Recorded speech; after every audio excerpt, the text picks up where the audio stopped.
On today's episode of Bars Over Banter, we're joined by the incredibly talented Hudson.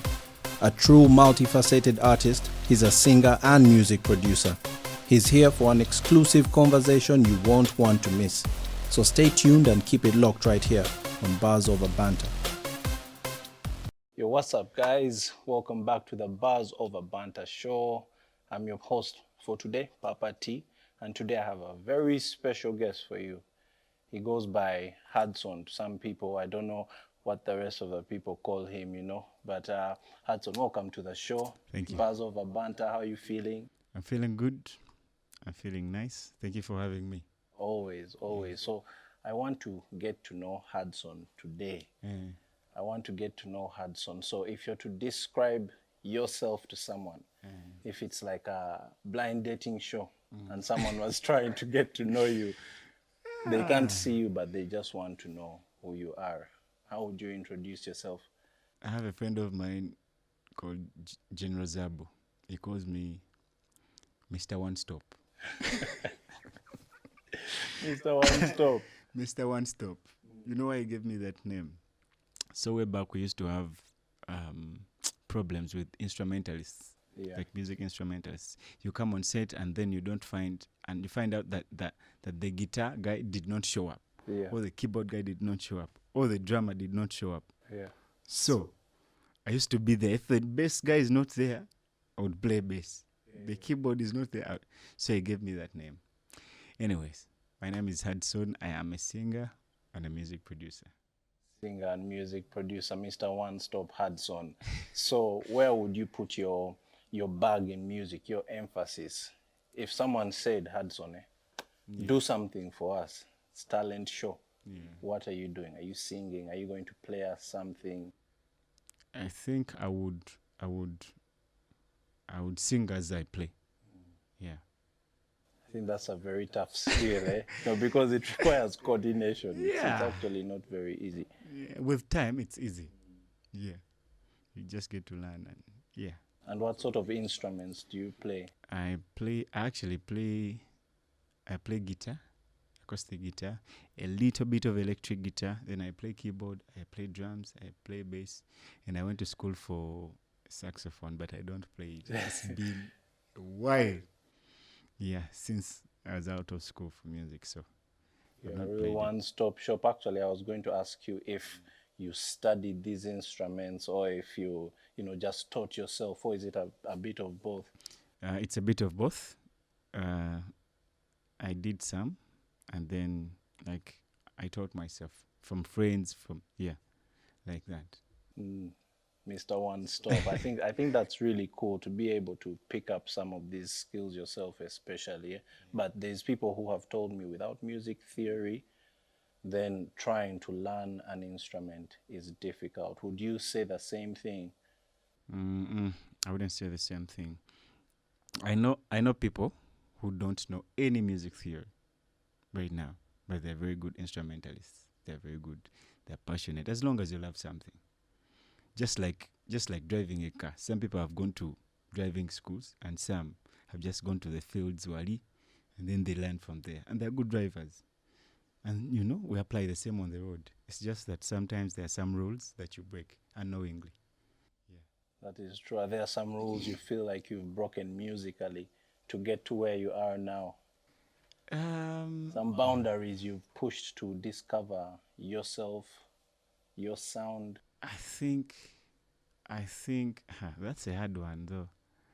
But in music, like music, there are no rules. There are rules in school, but if you're doing music, you have to break the rules, man. You're not going to be doing the same thing. So we've broken rules to get somewhere, because you always aspire to try out new things, to be somewhere like that. So you have to break the rules. No rules. That's the game. So when you were learning these instruments, is that what you used? You said there's no rules to anything. Let me just go and do everything. Because actually, being a person who can do piano, guitar, drums, you're a whole band, Mr. One Stop. So I think for me it's fascinating because I don't play many instruments. But I always look at people who play them, and making a piano sing is one of those things that I think it's brilliant to see. Yes. So for you, would you say you have a favorite instrument, something that is very natural for you, or are they all at the same level? No, I actually wanted to be a drummer. I love drums so much. But in church, I used to play bass and keyboard sometimes. You look like a drummer, though. I'll just say, I'll just put it out there. So it's not wanted to be a surprising. drummer so bad, man.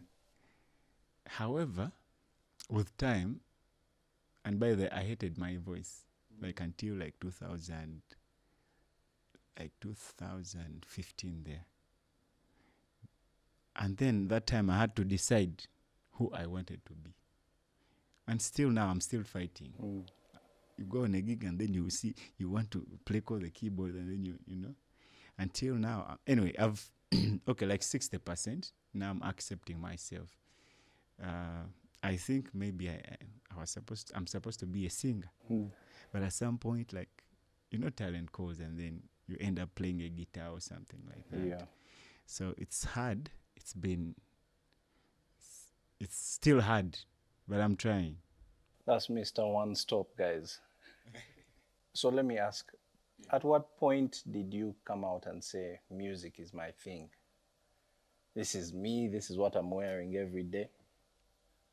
When would you say that happened in your life? Was it around that same time, 2015, as you had mentioned, or it was way before that? No, by the way, now, I don't remember that point because me, like, I grew up in that environment. So, like, you have no choice. You just follow. Like, my brother was playing keyboard. So, you end up into something that you want or you don't want because you're looking up to him. He's your elder brother. Like, I didn't like sports, so I ended up like in that environment. So, as far as I can remember. As far as you can remember, and ever since that point, how would you say you've been received as a person doing music? It could be your family, it could be friends, it could be people who support you. How do you feel the reception to this date? Honestly, it's been good. It's been nice. Just some challenges on the way, personal challenges, but it's been nice. The journey has been. We just hope for the best. Yes, are there some highs in that journey that you would like to share? Something that you remember so well? Working with artists, like mainstream artists. Man, it's and sometimes, by the way, knowledge is everything, but also working with different people puts you at some level. That is why you have to be open. As a creative, if you want to add on yourself, like add value to yourself, you have to be open to working with other people. Yeah. Because until then, you'll never understand that you don't know or you know something. That's true. So when I started working with artists, doing background vocals for them, that's when I thought I knew how to sing or do harmonies. And it's totally different the other side. Someone wants you to sing some other way, and for you, you feel like you should be doing it this way. Yeah. And no, you should be doing it the other way. You get. So that also opens up your mind, and you'll be like, okay, there's a lot to learn. I remember working with Juliana and on a Timeless concert. Then when I got there, I'm like, okay, now I need to do what she wants me to do, but I feel this is what is right. You get. But I need to learn. Also, she is a star, so I have to. As though it doesn't matter over I know too much about what I have to play background. I have to, just chill, brother, chill and do your work.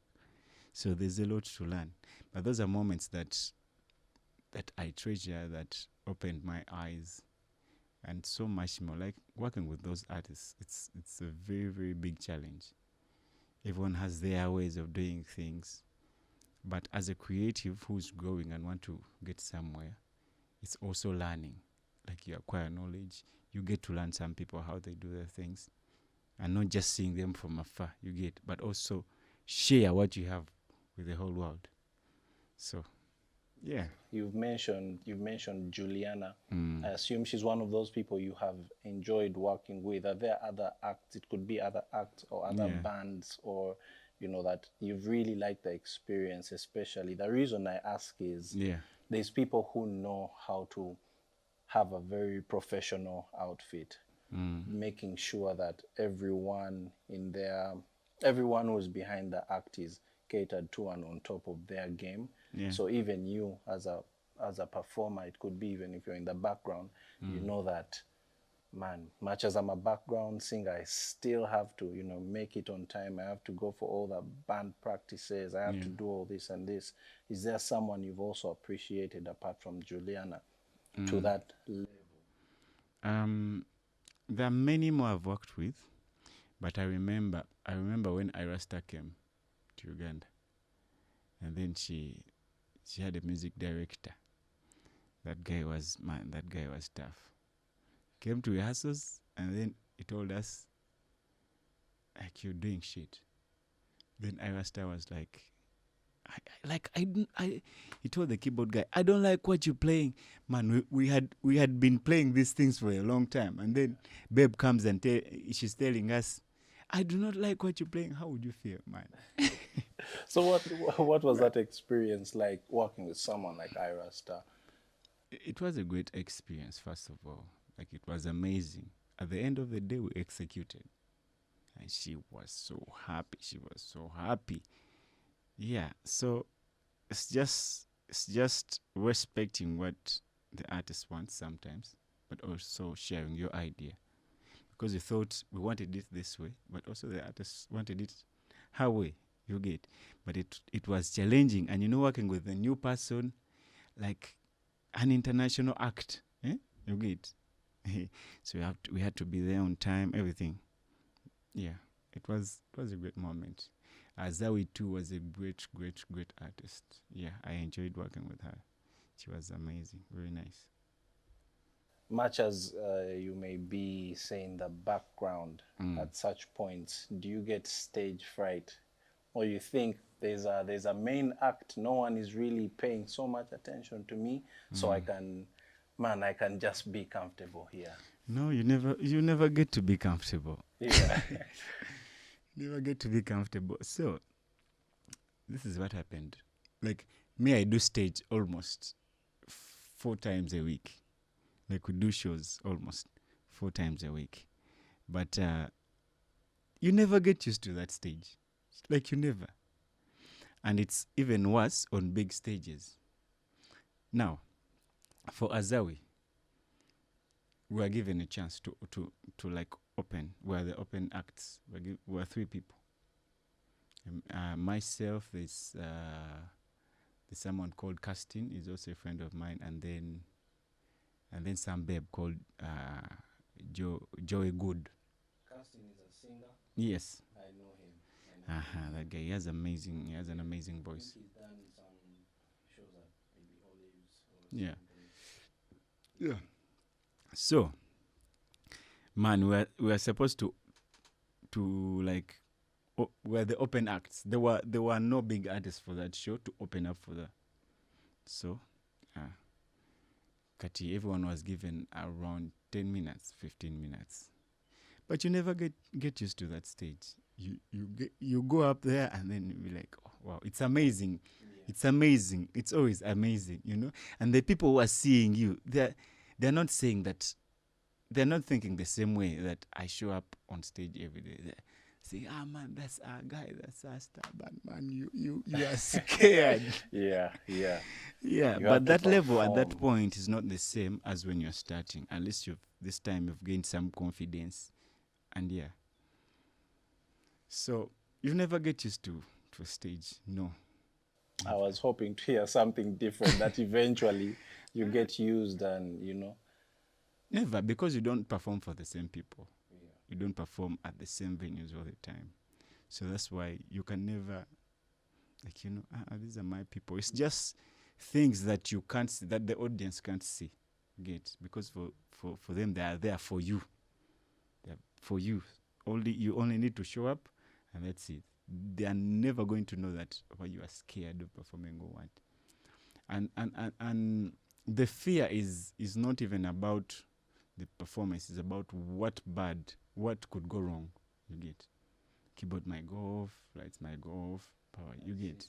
Yes. What if my pants get torn?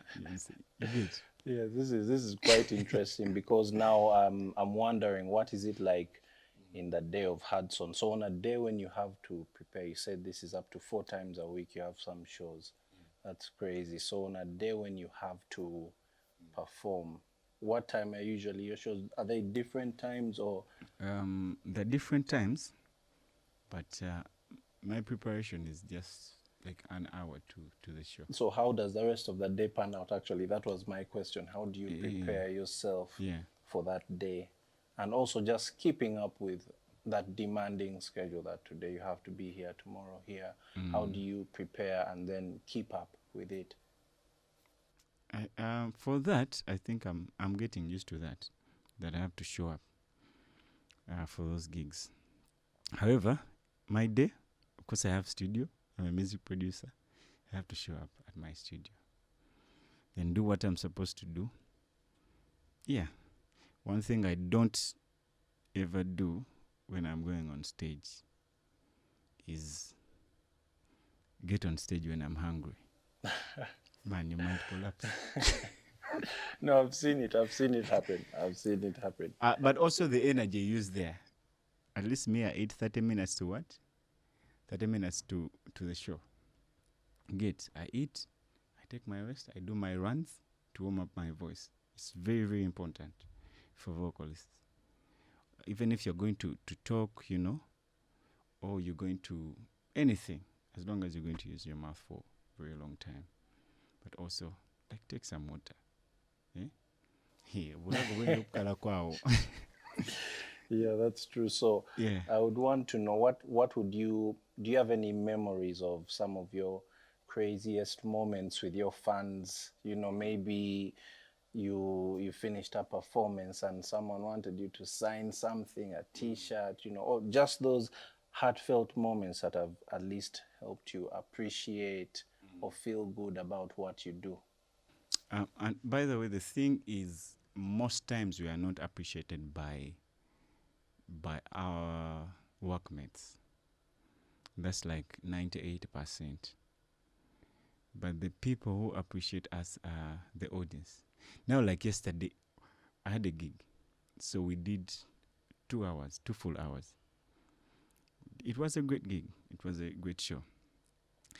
Now, no one told me, hey man, you did well. So I was like, okay, let me just do some pool table and then go home. It was late in the night. So I asked some guy, he was an old guy, like, where's the pool table? He told me, like, come, let me show you. So he took me behind and showed me the place. And then he told me, in case no one has told you, you're a very good artist. You're a very good vocalist. You did well today. So only that can make up my time, my day. You get, and those are things that we rarely get from our workmates. Like, you work together, but no one is going to say, "Hey man, you're a very good guitarist." Yeah. But by something about me, I appreciate my guys. Like, I'll tell you, man. And then you do shit, I'll tell you, man. No, you see, when you mention that, it just makes me think of, or at least I imagine, man, you've been around your people in studios so many times. Does it not become too obvious that, okay, man, this guy has made another hard beat, or this guy has sung another, so maybe you don't compliment each other all the time in that space? That's what I would imagine. You've come to studio, and the person who usually makes beats has made another dope beat. We'll say, hey, oh my God, are you going to scream? Or you just say, hey, man, nice. No, I think it's motivating, by the way, complimenting a fellow creative. Yeah. It's very, very motivating. But even if you are not going to finish a song in one day or like in 2 weeks, and someone tells you, comes to studio and then finds a good beat or lyrics and then tells you, oh, that's nice. You might go back. If you're not even supposed to come back, you might come back the following day because of that. So it's very important, like to give flowers to fellow creatives if That's you feel true. it's worth it. Yeah. Again, yeah. But also, if you can advise them, it's also very important, because it's not only about saying, "Hey man, you did good, you did good." You can also tell them, "Hey man, if you can change this thing somehow like this, you get. I think it can be better." You have to approach that one the right way, because some people, they can take offense. Yeah. Yeah, man. So let me ask, what do you think is something misunderstood about producers, musicians? When people see you, maybe you've got these thoughts of, or the way they've reacted to you in some situations, you just know that they misunderstand what you're doing. First of all, to the producers there. Well, okay. Let me say, the music creatives. Most of our consumers do not think this is work. Most of the consumers, they just think that, I don't know how to term it, but like, there's not so much value like here in Africa for the music industry. You get. And most of them will say, if you're doing music, like, you're doing nothing. You get. You're playing. But, yeah, like you're playing. You get. But tell me a day you can go without listening to music. You get. Like, tell me a day you can go without listening to music. Music will make you feel sad. Music will make you feel happy. And it's one of the things that we should appreciate, like, so much. People are feeling down, they're listening to music. People are feeling happy, they're listening to music. But it's something here in Africa. Okay, not the whole of Africa, but some parts of Africa. They've failed to appreciate that this is, we should value this. We should value this. Funerals, there's music. Like, yeah, so there's some kind of disrespect sometimes. Like, for myself, I've been doing music for quite some time. And, if you present it to a society of creatives, they'd be like, or you get. I know, you know. And it's very, very sad and disrespectful to creatives. Just like the artists, like painters, what. Yeah, so it should be valued very much, because it runs the world. No, I think that's true. I think that's very true. So, looking at your journey, do you say you appreciate your growth as an artist? The things that you must have gone through, at least, that have shaped you to be Hudson today, the one-stop man. Yeah. What would you say, at least, you've appreciated the most from your journey? I hated my voice around 2014, 15. Like, I didn't like my voice. I tried singing, and I thought at some point it wasn't the best for me. And I just wanted to be a music producer. That's all I wanted. So I did some songs. My friends liked them. But then, you know how you go and record yourself in studio, but you do not want to listen to that song. Yes. Like, you don't want to listen. So that is how much I hated my voice. I don't know why. It's funny and weird. Yeah, because I went to some competitions to sing, imagine, to sing. But then I hated my voice. I could not, if you play me my song there, I could just move out. I get but that. with time, like, so many people have appreciated me. And some people told me, hey man, like, you should sing. But I love production because I knew how to play instruments. That is why I love production. But there has been growth. My voice has changed because, like, you grow every day. You also practice more and more, which is important. And then the experience that you get on a daily. I've grown. I love the voice. I love my voice. I love my production. I love how I play. So I've really, really, really grown. And anyway, I want to be better now. Yeah. Yeah, I want to stop mixing and then just be doing mastering. That's the goal right now. That's the goal. And then okay, I'll be doing my singing. Yeah. Okay, so would you say you have instrumentalists that you looked up to when you were picking up those different crafts? Honestly, no.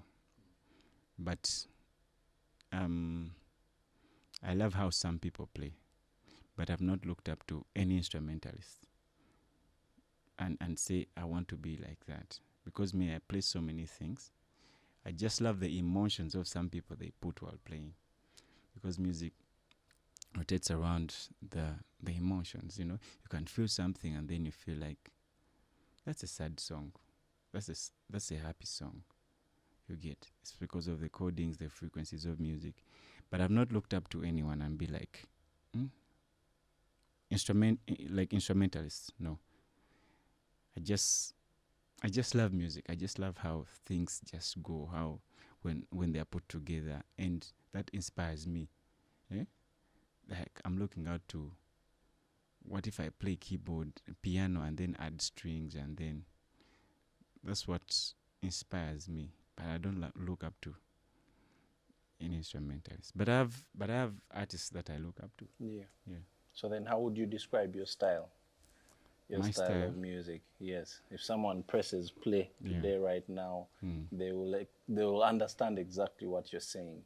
Because of time, I've realized some things.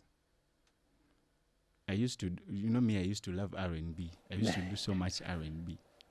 You get, but R&B is very emotional, and sometimes it becomes sad.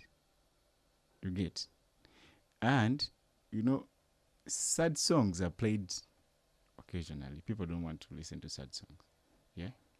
Okay, some love them, some but R&B ends up to be like it has so many of the sad chords because it's for streaming. Like people listen to it more than being played in the bars and all that stuff.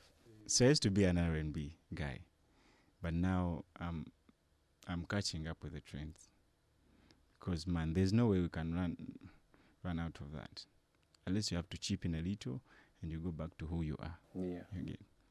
So I'll describe myself right now like Afro soul. I've not lost the soul, no? Yeah, the emotions are there. The sweetness is there, but also now the tempos are different. Yeah. Yeah.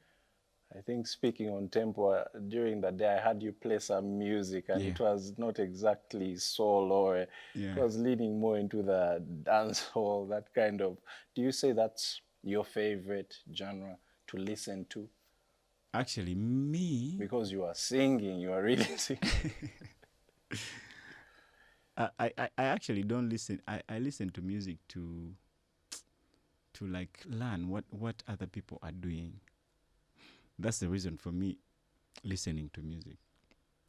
Like I want to know what goes into this person's head when they were creating this, because I'm creating something different, but maybe I would like to try out something like this. So I'll listen to like 5 songs, different genres. Okay, I listen to maybe Afrobeats, some reggae, and what, and I want to think like that person. What were they thinking? You get. So that's the reason for me listening to music. I want to learn some things from them. And most of the times I fail to learn, and that's because I'm not that kind of a person. I'm not what I've listened to. So mine most times always wins, and I always go back to who I am. Yeah. So that's why the trends thing is very nice, but it's hard for me. I want to cope up with what's going on, but man, sometimes it becomes hard. I think it's difficult to keep up with trends, especially if it's not coming naturally to you. Yeah, some people do it, but I don't know how they do it, and it works for them. That has to be your talent then. You're a trends guy.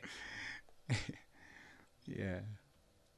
No, but I think that makes sense, because if you don't try to stay in your natural thing, your natural element, then also creating the art becomes quite difficult. Yeah. I would assume you've had those moments. So when you feel, have you had those moments where you feel stuck when creating music? Man, I hate those moments. What do you do to get over that wall? First of all, two things. They're just two things. Very simple but hard. Take a break. Yeah. Like rest. Sometimes it's just that time of the year, like, you just need to rest so you can refresh. But also resting is not so what? It's not so easy. Like keep in environments that motivate you, that inspire you, that motivate you. That one is a good thing. At least if you know you have that block, go meet out with friends over, like meet at studio. You don't have to sing, you don't have to contribute to what they're doing. No, just be in that environment. At least you'll be inspired. Be like, hey man, beat is nice. You'll pick something and maybe perhaps the next day you can get back. Yeah. Okay, you guys have heard it here first from Mr. Nonstop on Buzz Over Banter. So, is there something that you're working on, some music that you'd like to share with the people, at least let them know how to find your sound, where to interact with Hudson? Yes, you can let us know. Guys, you hit the comments down below if you have any questions for Hudson. I'm very sure he'll be eager to get back to you. I have an album. Okay, it's not an album, it's just a compilation of songs. I don't know how to term it. And it's called All I Have. I'm not putting them out all at once. I'll be doing singles, but it's a compilation of them all, and it's called All I Have. So I've worked on it. I'll be releasing in May. May, this The is first song. this year. Yes. This year, that's very soon. So, yeah, I've been quiet since when? I don't remember the last time I released a song. I think last year. Not sure. Yeah, there's been some time. The album or the term for these songs is, the group is called All I Have. So I'm expressing who I am to everyone listening. So it has so many different genres. What you should expect is, it's so nice. Like I'm serving everyone katogo, I'm serving you some meat, some beans, fish, you get. Like everything, proteins, carbohydrates. Should be expectant. Yeah. Just excited about the year, and I'm hoping to get the best out of it. Hopefully. Yeah. So just expect good music, because I'm expressing myself this time. It's not about what I've listened. Okay, it's about what I've collected for all these years. Yeah, there are a few songs. There are 6 songs. Hopefully, we can release like 3 this year, and then next year, about we can even release all of them. Yeah. Yeah. Release all of them. I'm sure everyone is eager to listen to the music. Yeah. Guys, it's been your host, Papa T. I'm here with the one and only Mr. One Stop, Mr. Hudson. You guys check out the show, Buzz Over Banter, once again. We're out at Hudson. You let them know where to find your music. Yeah. And we sign out, man. And we get out of here. All right. All my socials, Hudson Hanks. Hudson, Hudson, and then Hanks is Hunx. Yeah, and if you're looking for the music, it's everywhere. Still Hudson Hanks. Yeah, I have an album out. It's called Motima. So to everyone in love, you can check it out, man. Yeah, Hudson Hanks. You heard it here first. Buzz Over Banter. We're out.